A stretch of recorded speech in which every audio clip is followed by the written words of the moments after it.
amigos, apa kabar semuanya? Semoga semuanya baik-baik saja dan sehat-sehat saja. Pada sesi kali ini, gue gak akan ngebahas tentang pembunuhan ataupun tentang cerita-cerita misteri yang biasanya kita bahas bersama-sama.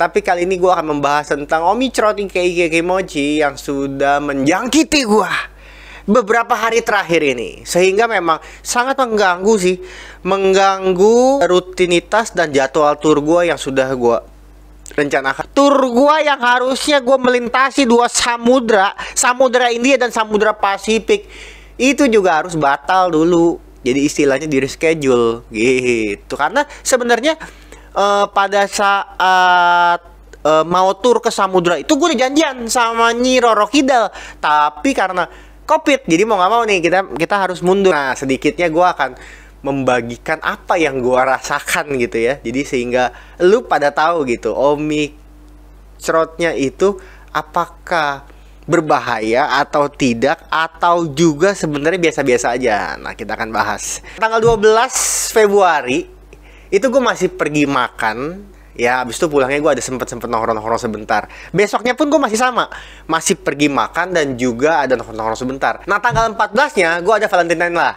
Siangnya setelah itu malamnya gue pergi main bola. Nah, hari Selasanya gue dikabarin sama temen gue yang nongkrong di hari Sabtu itu bahwa barusan gue cek nih, gue positif nih. Soalnya gue meriang terus badan gue gak enak.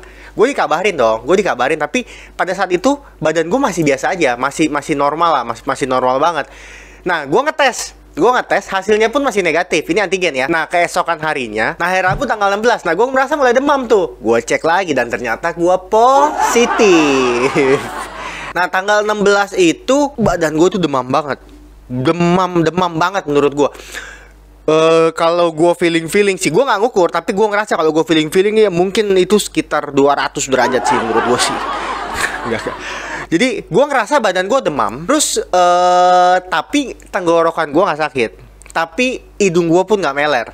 Jadi gue masih kayak batuk pun nggak ya. Jadi gue kayak ngerasa, oh ya udah, ini gue demam nih. Terus gue ngerasa memang lumayan tinggi. Jadi itu gue harus minum paracetamol buat biar demamnya agak turun. Terus udah gitu, sendi-sendi yang berasa sudah nyeri, nah itu kan harusnya kan lebih terobati ya kalau ada paracetamol. Itu sampai malam tuh tidur gue udah gak teratur ya pokoknya deh. Misalkan jam 7 gue tidur ya, pokoknya gue bed rest gitu. Sampai sekitar jam 2 pagi gue inget itu, kalau itu gue inget jam 2 pagi gue kebangun. Terus gue sempet kebangun nih, nggak bisa tidur lagi kayaknya. Cuman badan gue memang berasa itu memang panas banget. Gue duduk dulu di sofa gitu ya. Nah, di sofa itu gue ada kali setengah jam kayak duduk gitu, kayak cuman begini doang nih, kayak berasa begini doang nih. Itu gue muternya gimana tau gak lo? Jadi kayak di metaverse kali ya. Jadi kayak gue tiap kali merem terus gue kayak pindah alam. Gue pindah ke satu lokasi yang dimana itu lokasi terus gue jalan gitu. Jadi maksud gue COVID ini sih keren juga ya. Jadi dia tanpa kita perlu bantuan alat, kita bisa ngerasain dunia metaverse. Gue bisa dari ruang tamu, gue pindah tuh kayaknya gue kayak lagi di jalan, bisa kayak lagi di mall. Gue kebangun gue di rumah, anjing. Gue di rumah, terus gue diem lagi, gue pindah lagi gitu, kayak pergi. Misalkan gue bisa pergi ke Dufan kemana, itu bener-bener dalam waktu setengah jam itu. Terus gue bilang begini, wah anjing nih, ini bangsat, ini mah kagak bener nih. Nah, gue lanjut lah ke hari kedua. Bangun pagi di hari kedua, badan gue ngerenteknya, ya Allah ampun, ngerentek. Nah, hari kedua mulai ada kayak gejala sakit kepala.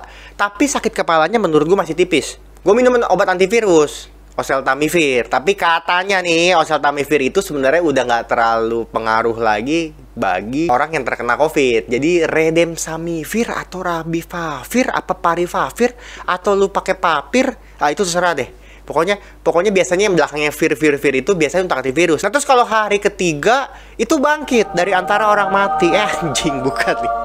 Bukan. Nah, hari ketiga dong, gue tetap masih jalanin kayak biasa obat-obat itu. Gejala pun nggak bertambah kalau di gue nih. Cuman suara itu memang agak mulai bindeng. Kayak gini gue nggak tahu nih, suara gue berasa bindeng nggak? Lu pada dengernya berasa bindeng nggak? Karena kayaknya masih ada di sini gitu. Tapi nggak sampai yang kayak ngeganggu meler gimana di gua, nggak gitu. Di hari keempat sebenarnya kondisi gua sudah mulai oke. Cuma masih kayak gue ngerasa kayak masih kayak agak keringet dingin di badan gue. Tapi kalau untuk demamnya udah enggak.